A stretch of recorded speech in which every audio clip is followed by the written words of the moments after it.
Bismillahirrahmanirrahim. Alhamdulillahirabbil alamin.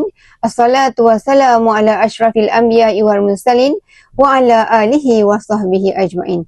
Rabbi shrah li sadri wa yassir li amri wahlul 'uqdatam min lisani yafqahu qawli. Apa khabar semua hari ini? Saya harap doktor dan rakan-rakan berada dalam keadaan sihat, ceria dan dipermudahkan segala urusan. Terlebih dahulu saya perkenalkan diri saya.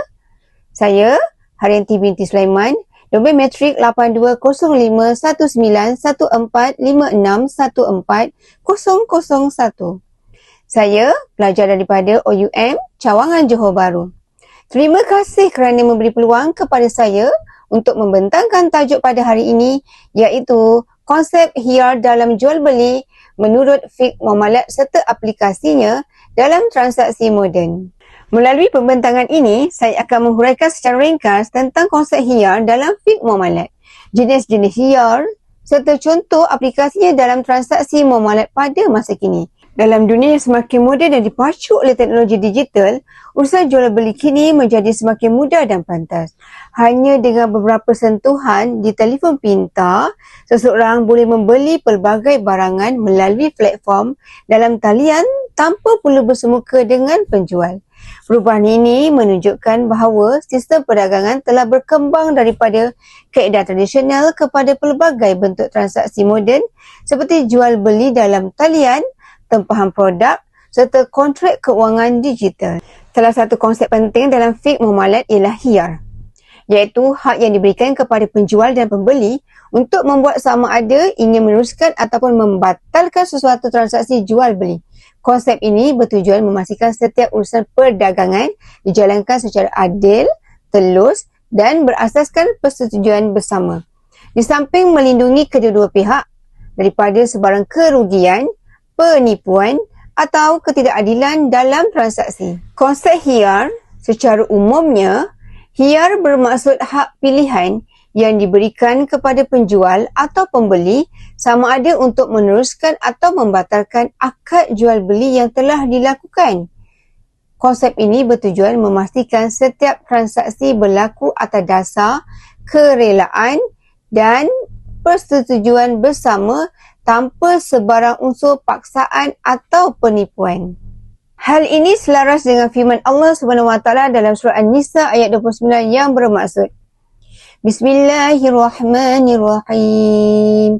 Ya ayyuhallazina amanu la ta'kulu amwalakum bainakum bil batil illa an takuna tijaratan an taradim minkum wa la taqtulu anfusakum innallaha kana bikum rahima.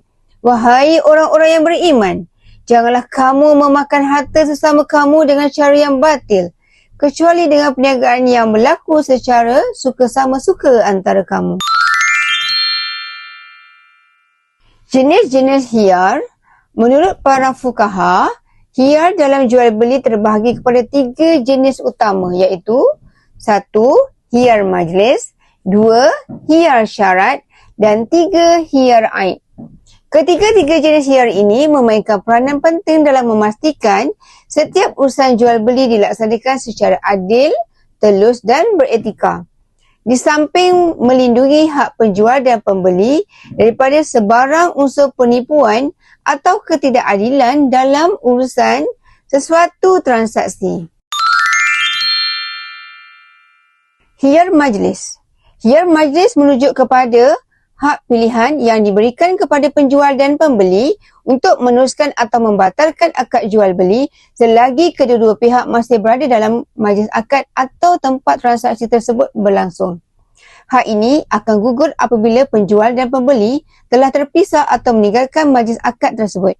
Perkara ini berdasarkan hadis Rasulullah sallallahu alaihi wasallam yang diriwayatkan oleh Imam Al-Bukhari yang membawa maksud penjual dan pembeli mempunyai hak khiyar selagi mereka belum berpisah. Hadis ini menunjukkan bahawa Islam memberi ruang kepada kedua-dua pihak untuk membuat pertimbangan semula sebelum sesuatu transaksi dimuktamadkan bagi mengelakkan penyesalan atau ketidakpuasan selepas akad dilakukan.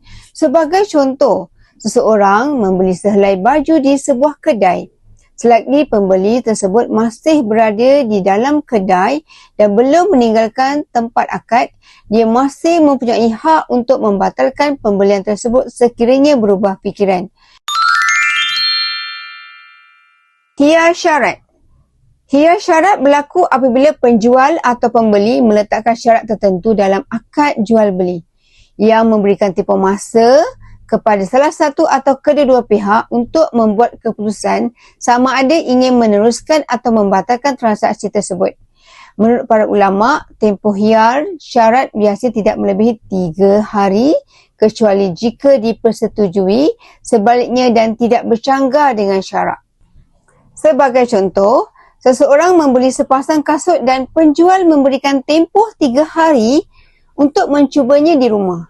Sekiranya kasut tersebut tidak sesuai, tidak selesa dan tidak menepati kehendak pembeli, maka pembeli berhak membatalkan pembelian dalam tempoh yang telah dipersetujui. Konsep ini memberi ruang kepada pembeli untuk membuat pertimbangan dengan lebih teliti dan yakin sebelum membuat keputusan muktamad, sekaligus mengelakkan rasa tidak puas hati selepas transaksi dilakukan. Jelaslah bahawa khiyar syarat membantu mewujudkan kepercayaan dan keselesaan dalam urusan jual beli.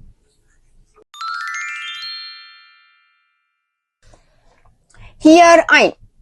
Jenis khiyar yang ketiga ialah khiyar aib. Khiyar aib berlaku apabila terdapat kecacatan, kerosakan atau kekurangan pada barang yang dibeli dan kecacatan tersebut hanya diketahui selepas akad jual beli telah berlaku. Dalam keadaan ini, pembeli berhak sama ada untuk membatalkan transaksi atau meminta penukaran barang bergantung kepada keadaan dan persetujuan antara kedua-dua pihak. Sebagai contoh, seseorang membeli telefon bimbit dalam talian.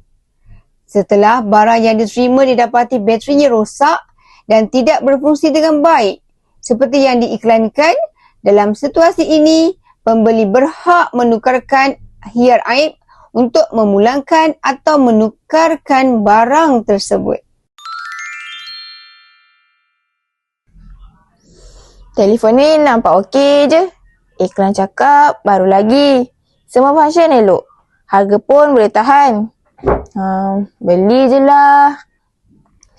Cas pun tak masuk dengan betul. Dalam iklan tak bagi tahu pun ada masalah. Assalamualaikum. Saya dah terima telefon ni, tapi bateri dia cepat habis dan cas pun tak dapat berfungsi dengan betul. Dalam iklan tak ada pun tulis pasal ni.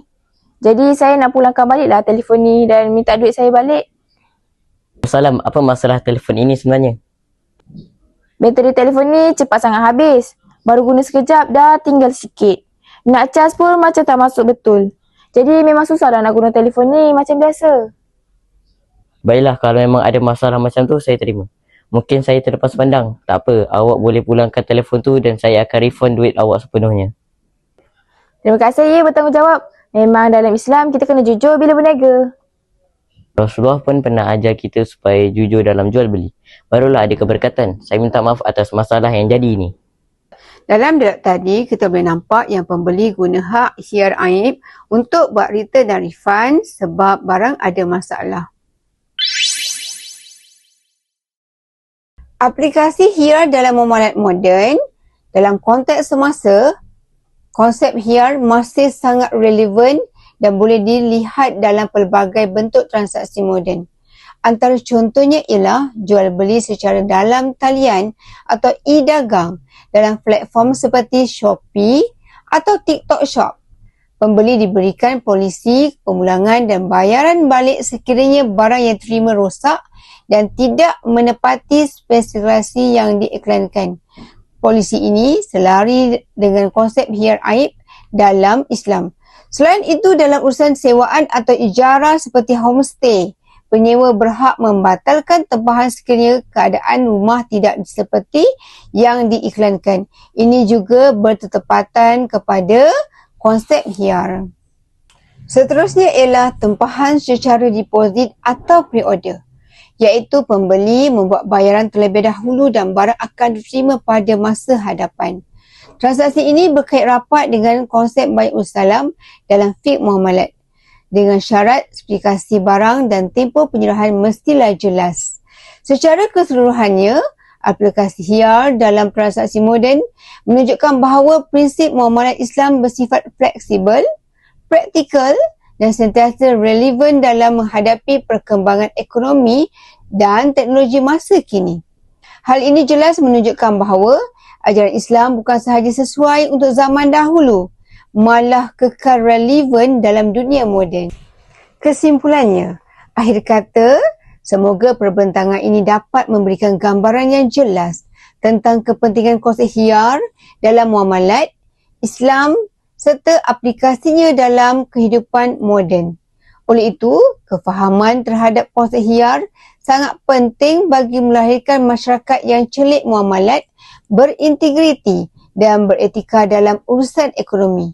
Semoga prinsip ini dapat diamalkan dalam kehidupan seharian agar setiap urusan jual beli yang dilakukan sentiasa adil, telus dan mendapat keberkatan daripada Allah SWT. Saya akhiri dengan Assalamualaikum warahmatullahi wabarakatuh. Sekian, terima kasih.